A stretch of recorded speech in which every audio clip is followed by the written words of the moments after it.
नमस्कार दोस्तों, मैं के गुप्ता आप सभी व्यूअर्स का अपने यूट्यूब चैनल पे हार्दिक स्वागत करता हूं।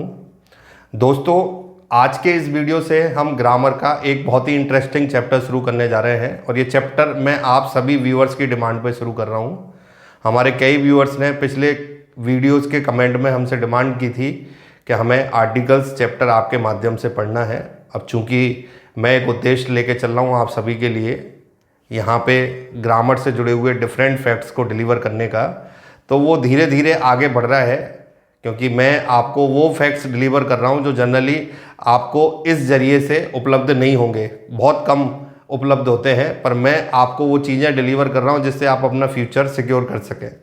तो दोस्तों, आज के इस वीडियो से हम आर्टिकल्स की शुरुआत करने जा रहे हैं जिसकी डिमांड आप में से कई व्यूअर्स ने की थी और इस चैप्टर का आप सभी के लिए एक बहुत बड़ा योगदान रहता है हर एग्ज़ाम में, चाहे स्कूली शिक्षा में जाएं, कॉलेज की शिक्षा में जाएं या फिर कंपटीशन में जाएं। ये एक ऐसा चैप्टर है जो प्राइमरी से लेके अप टू हाई स्टैंडर्ड तक आपके लिए हमेशा काम आता है और जनरली ये वो चीज़ें हैं जहाँ पे, अगर मैं एक बहुत सिंपल सी भाषा में कहूँ, आर्टिकल और प्रपोजिशन दो ऐसे चैप्टर हैं जहाँ पे ड्राइवर सीट पे आप बैठे होते हो। क्या मतलब है?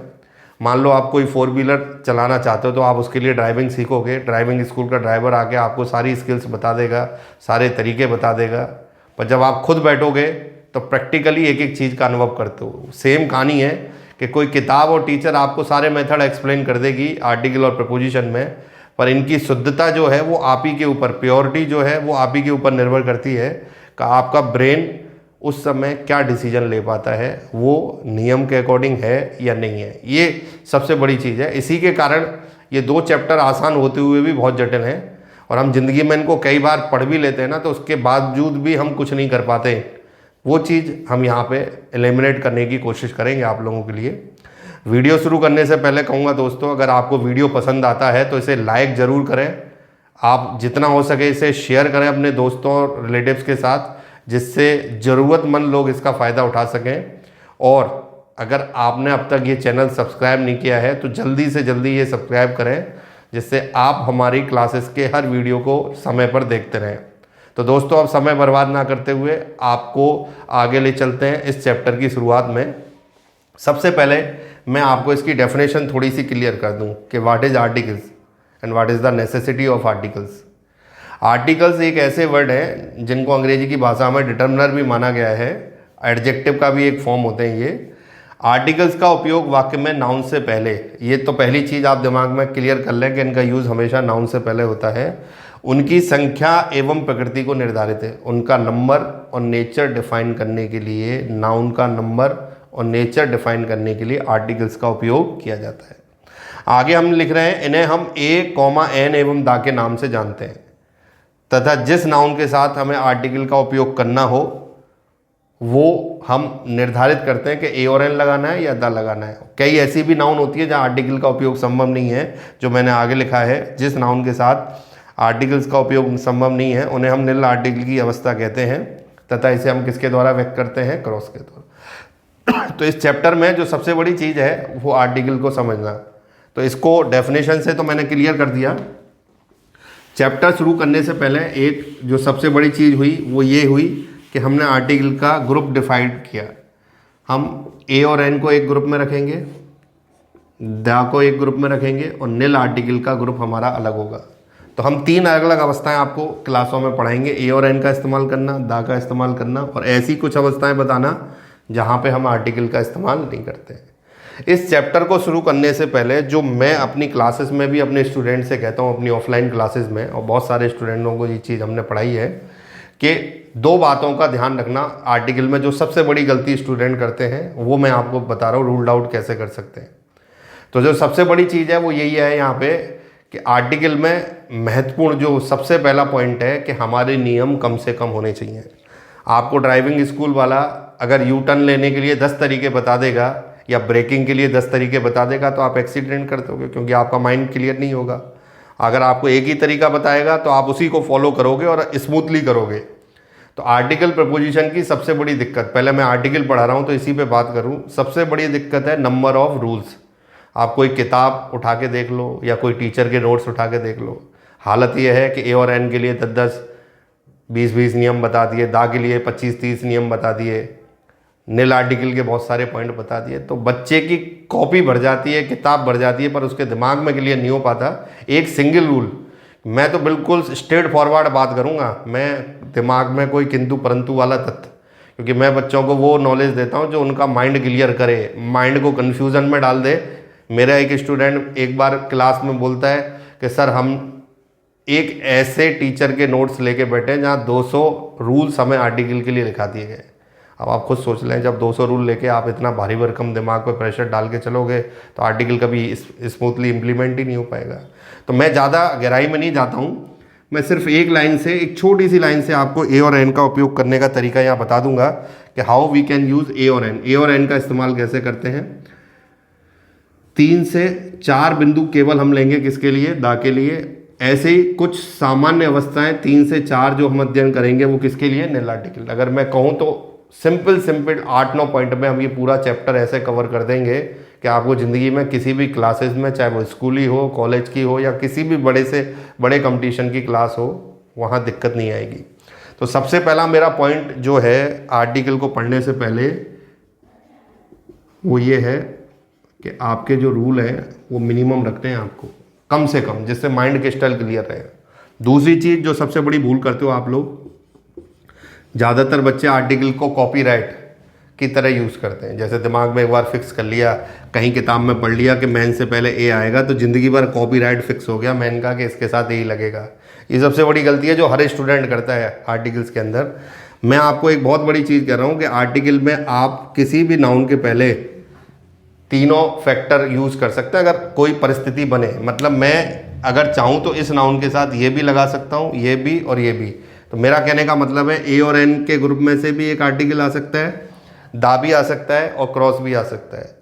तो कभी भी आर्टिकल को रट के ना बैठें कि इसके साथ ये लगेगा। अगर ये करके बैठोगे तो कभी ज़िंदगी में आर्टिकल सही नहीं होगा, क्योंकि आर्टिकल इतनी डेंजरस चीज़ है कि अभी थोड़ी देर पहले ए और एन लग रहा होगा तो कुछ ही सेकंड बाद जाके वो ए और एन किस में बदल जाएगा, दा में। और हो सकता है उसी नाउन के साथ किसका यूज़ हो जाए, क्रॉस। इसको एक्सप्लेन करने वाला चाहिए। अगर ये सही तरीके से एक्सप्लेन किया जाए तो मैं मानता हूँ इससे खतरनाक चैप्टर पूरी अंग्रेजी में नहीं है, और लगती ही बहुत आसान सी चीज़ है कि हम बहुत आसानी से कर लेंगे। तो आज के इस वीडियो में ये 2 बातें जो मैंने बताई, एक तो रूल मिनिमम, और आर्टिकल को रट के नहीं बैठना है। चेहरा देख के कभी आर्टिकल नहीं लगाते, चेहरा देखोगे तो धोखा खाओगे। यहाँ पे आपको पढ़ के आर्टिकल लगाना होगा तो आप जीत प्राप्त करोगे, नहीं तो निश्चित रूप से आपका आंसर गलत होगा। तो आज के इस वीडियो में हम ए और एन के मुद्दे पर चर्चा करेंगे केवल, उसके बाद अगले वीडियो में हम करेंगे दा के ऊपर चर्चा, और नेक्स्ट वीडियो होगा फिर हम लेंगे नील आर्टिकल यानी क्रॉस की अवस्थाएं। तो स्टार्ट करते हैं हम, लेट्स सी। दोस्तों सबसे पहले हमें ये जानना है, मैं आर्टिकल ए और एन का उपयोग समझाने जा रहा हूँ। जनरली बुक्स में क्या होता है, हमें डायरेक्टली अप्रोच बताई जाती है कि ए और एन ऐसे लगाएं। यहाँ पे एक सबसे बड़ा फैक्ट ये है कि ए और एन एक ऐसी चीज़ है जो हर नाउन के साथ एप्लीकेबल नहीं है। हमारे दिमाग में तो ये होता है बस हमें नियम आना चाहिए और हमें ए और एन जोड़ देना है कहीं भी जहाँ हमारा मन करे। अगर इस ट्रैक को लेके चलोगे तो पढ़ना ही बेकार है। मैं रूल बताऊँगा उसका कोई मतलब नहीं है। किसी बुक में जनरली हमारे सामने ये चीज़ क्लियर करके नहीं रखी जाती कि ए और एन लगाने से पहले भी हमें कुछ शर्तों का ध्यान रखना पड़ता है। मतलब ए और एन एक ऐसी चीज़ नहीं है जिसे हम हर व्यक्ति के अंदर डिस्ट्रीब्यूट कर दें, यूँ मान लें एक तरीके से। तो फैक्ट क्या है, मैं आपको एक बहुत बड़ी चीज़ यहाँ समझा रहा हूँ। इसको ये ज़्यादा महत्वपूर्ण है, ए और एन लगाना महत्वपूर्ण नहीं है, इसका महत्वपूर्ण रोल है। आपको ये ध्यान रखना है कि जब कभी भी आपका मन कर रहा है किसी नाउन से पहले ए और एन लगाना है तो उस नाउन पे ये 3 परीक्षण करने हैं आपको, सिंगुलर, इंडेफिनिट और काउंटेबल। अगर वो नाउन इन 3 परीक्षणों पे खरी उतरती है तो आप ए और एन के लिए सोचें। अदरवाइज किसी एक टेस्ट पे फेल हो जाए तो भूल जाइए कि कभी भी आप ए और एन लगा पाएंगे। अब ये परीक्षण कैसे एप्लीकेबल है, तो मैंने, देखो आप ध्यान से समझो, 3 चरण बनाए। एक सेम नाउन लिखिए 3 जगह। सिंगुलर नाउन आप आराम से पहचान सकते हैं कि वो नाउन सिंगुलर है, जैसे हमने यहाँ लिखा है। इंडेफिनिट का क्या मतलब है? इंडेफिनिट का मतलब है कि कोई भी ऐसा नाउन जिससे हमें किसी निश्चित व्यक्ति या वस्तु का पता ना चले। जैसे मैंने बॉय लिखा है, इसकी जगह मैं रवि लिख रहा होता तो वो इंडेफिनिट नहीं होता। गर्ल लिखा मैंने, गीता लिख दिया, वो इंडेफिनिट नहीं होता। सिटी है मैंने लिख दिया दिल्ली, तो वो इंडेफिनिट ना होकर डेफिनेट हो जाता है। जैसे कंट्री में हमने इंडिया लिख दिया। तो नाउन हमारी ऐसी होनी चाहिए जो किसी निश्चित व्यक्ति, वस्तु या स्थान के नाम को व्यक्त ना करे। अगर वो करती है तो वो कभी भी इंडेफिनिट फॉर्म में नहीं होगी, ना हमारे ए और एन के लायक होगी। तीसरा परीक्षण जो है वो काउंटेबल। नाउन की दो प्रकृति हमेशा होती हैं, या तो वो काउंटेबल हो सकती है या अनकाउंटेबल। लाखों नाउन है, अब इनको रट थोड़ी सकते हैं कि वो काउंटेबल है या अनकाउंटेबल है। इसकी बहुत सिंपल सी ट्रिक समझा रहा हूँ मैं आपको, कैसे पता लगाते हैं कि अगर जो नाउन हमें दे रखी है उसका प्लूरल अंग्रेजी में एग्जिस्ट करता है। आपको पता है बॉय का प्लूरल बॉयज़ होता है, गर्ल का गर्ल्स है, सिटी का सिटीज़ होता है, कंट्री का कंट्रीज। कुछ नाउन है जैसे milk, water, T, coffee, sugar, rice, ये ऐसे नाउन हैं जिनके अंग्रेजी में कोई प्लूरल है ही नहीं। तो हमारे लिए 3 परीक्षण करना ज़रूरी है नाउन से पहले। सिंगुलर होनी चाहिए, इंडेफिनिट होनी चाहिए और काउंटेबल होनी चाहिए। अगर नाउन पे ये 3 परीक्षण लग रहे हैं तो निश्चित रूप से मान लीजिए कि वो ए और एन के योग्य है, और आप उसके साथ किसका इस्तेमाल कर सकते हैं, ए और एन का। ये जानने के बाद अब आपके लिए जानना जरूरी है कि हम आर्टिकल ए और एन का इस्तेमाल कैसे करेंगे। लेट्स सी, देखते हैं। तो दोस्तों अब हम आपको ए और एन का उपयोग करने का तरीका सिखा रहे हैं, पर इस तरीके से पहले जो बात मैंने आपको कही कि ये जानना बहुत ज़रूरी है कि वो नाउन सिंगुलर, इंडेफिनिट और कैसी फॉर्म में होनी चाहिए, काउंटेबल, वो मैंने आपको चेक करना सिखा दिया। यहाँ मैंने 5 खाली स्थान वाले क्वेश्चन लिए हैं जिनके आगे जो नाउन हमने चुनी है उस नाउन पे वो तीनों परीक्षण लागू होते हैं। वो सिंगुलर भी हैं, इंडेफिनिट भी हैं और काउंटेबल भी हैं। ध्यान से देखें, बॉय तीनों परीक्षण लगेंगे, होटल तीनों लगेंगे, डॉक्टर पे लगेंगे, नोवेल और मूवी, ये तीनों, ये सारे नाउन सिंगुलर भी हैं, इंडेफिनिट भी हैं और काउंटेबल भी हैं। अब आर्टिकल ए और एन लगाना कैसे। अब यहाँ पे बहुत सारी चीज़ें हैं। मान लो छोटी क्लास के बच्चे को, पहली क्लास का बच्चा है, उसको उसके टीचर को ए और एन सिखाना है, तो बच्चे को इतना टेंडर एज पे इतना विकसित दिमाग नहीं होता है। तो बच्चे के लिए पहला नियम ईजाद किया जाता है आर्टिकल में कि आप ए ई आई ओ यू देखें वर्ड में तो एन लगा दें, बाकी सारे लेटर देखें तो ए का इस्तेमाल कर दें। बच्चे के दिमाग में ये स्ट्राइक कर जाती है चीज़, क्योंकि तो बहुत आसान लगता है। तो 4th या 5th क्लास तक इस नियम से बच्चा दौड़ जाता है, कहीं दिक्कत नहीं आती है। पर जैसे ही थोड़ी सी बड़ी क्लास में आता है ये नियम गलत होने लग जाता है, क्योंकि यहाँ पे ये कहा जाता है कि आप अक्षर कुछ देखें, उसको एक साइड रखें, पर उसका साउंड जरूरी है।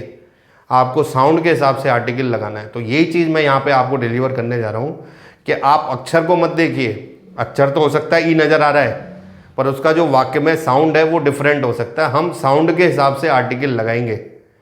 आपको ये साउंड इस तरीके की रखनी है कि वो वॉवेल का साउंड दे रहा है या कॉन्सोनेंट का। मैंने आपको शुरू में जो बेसिक चीज़ें बताई थी उनमें वोवल कॉन्सोनेंट के बारे में काफ़ी डिटेल में बताया था, मैंने कई फैक्ट बताए थे अपनी बेसिक नॉलेज में। तो मेरी बात आप ध्यान से समझेंगे। अगर आप लेटर का पहला अब अगर आप वर्ड का पहला अक्षर देख रहे हैं तो वो आपको कंफ्यूज करेगा और आप गलती करोगे। और ख़ासकर ये तो बिल्कुल ना देखें कि ए ई आई ओ यू है तो हम एन ही लगाएंगे और बाकी सब हैं तो हम ए यूज़ करेंगे। तो इसके लिए एक तरीका बहुत सिंपल सा मैं बता रहा हूँ। मान लीजिए ये नाउन है, आप इसको बोलिए, क्या बोलेगा, बॉय। तो यहाँ आपका जो साउंड एयर कर रहा है उस साउंड के अंदर वॉवेल नहीं है कहीं भी। वो साउंड किससे चालू हो रहा है, कॉन्सोनेंट से। तो ये जो वर्ड का लेटर है वो अपने आप इंडिकेट कर देगा आपको कि यहाँ जो साउंड हम लगा रहे हैं वो वॉवेल का है या कॉन्सोनेंट का। अगर ए ई आई ओ यू का साउंड आपके दिमाग में आ रहा है तो एन का यूज़ कर सकते हैं, बाकी का है तो आपको ए लगाना पड़ेगा। तो यहाँ पे हम बहुत क्लियर स्थिति में हैं। हमने किसका यूज़ कर लिया, हमने यहाँ पे देखा we book hotel for this function. Hotel मतलब एच के रूप में कोई साउंड हमारे दिमाग में क्लियर हो रही है, ए आ गया। सेम वे यहाँ पे जाएं, सी इज डॉक्टर। डॉक्टर का मतलब ये है कि वहाँ डी का साउंड एक तरीके से प्रोनाउंस हो रहा है, किसका यूज़ हो जाएगा, ए। यहाँ पे नोवेल की बात करें, नोवेल में एन का साउंड आपके सामने आ रहा है, साउंड आ रहा है, लेटर नहीं है, साउंड आ रहा है, तो किसका यूज़ करेंगे, ए का। सेम वे यहाँ पे है मूवी। मूवी का मतलब हम यहाँ पे साउंड जो देख रहे हैं वो कॉन्सोनेंट का है, किसका यूज़ हो जाएगा, ए का। इसी तरीके से मान लीजिए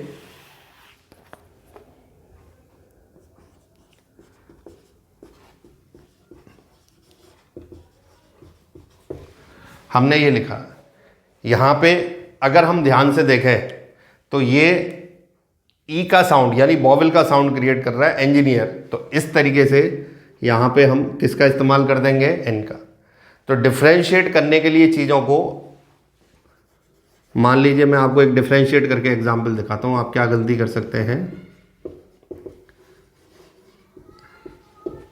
यहाँ लिखा हुआ है C is blank space M A. अब इसमें क्या होगा, आप इससे देख के मात खा जाएंगे, ए का यूज़ कर देंगे यहाँ पे, पर जब आप इसका साउंड निकालेंगे तो क्या निकलेगा, एम, यानी ए साउंड इसका पहले आपके सामने क्रिएट हो रहा है बजाय एम के। तो यहाँ पे इसका ध्यान रखना है कि यहाँ वॉवेल का साउंड यहाँ पे पहले आ रहा है, कॉन्सोनेंट का बाद में है। उस स्थिति को देखते हुए हम किसका यूज़ करेंगे, यानी हमने अक्षर को नहीं देखा, हमने क्या देखा, एम, यानी ए का साउंड हमें पहले नज़र आ रहा है, बाद में हम कॉन्सोनेंट के साउंड पे जा रहे हैं, इसलिए यहाँ पे हमने किसका यूज़ किया, एन का। तो आपको जब भी वो 3 नियम लगाने आ जाएं, उसके बाद अक्षर जो दे रखा हो पहला, उसका साउंड देख के आर्टिकल ए और एन का क्या करना है, इस्तेमाल करना है, ना कि अक्षर देख के। अगर साउंड वॉवेल का है तो आप वॉवेल के लिए ए और एन में से एन को चुनेंगे, और साउंड कॉन्सोनेंट का है तो आपको ए का इस्तेमाल करना है। तो दोस्तों यहाँ पे हम ए और एन का उपयोग आपको समझा चुके हैं, क्लियर कर चुके हैं। ये वीडियो हम यहाँ पे अब समाप्त करने जा रहे हैं। इसके बाद अगले वीडियो में हम आपको दा का उपयोग करना सिखाएंगे। आपको ये वीडियो कैसा लगा, आप निश्चित रूप से कमेंट के माध्यम से हमें बताइए। और जैसा मैंने आपसे पहले भी बोला, अगर आपको ये वीडियो पसंद आया है तो इसे निश्चित रूप से लाइक करिए, जो हमारे इनकरेजमेंट को बढ़ाएगा। तो मिलते हैं आपसे अगली क्लास में दा के उपयोग के साथ। Thank you very much.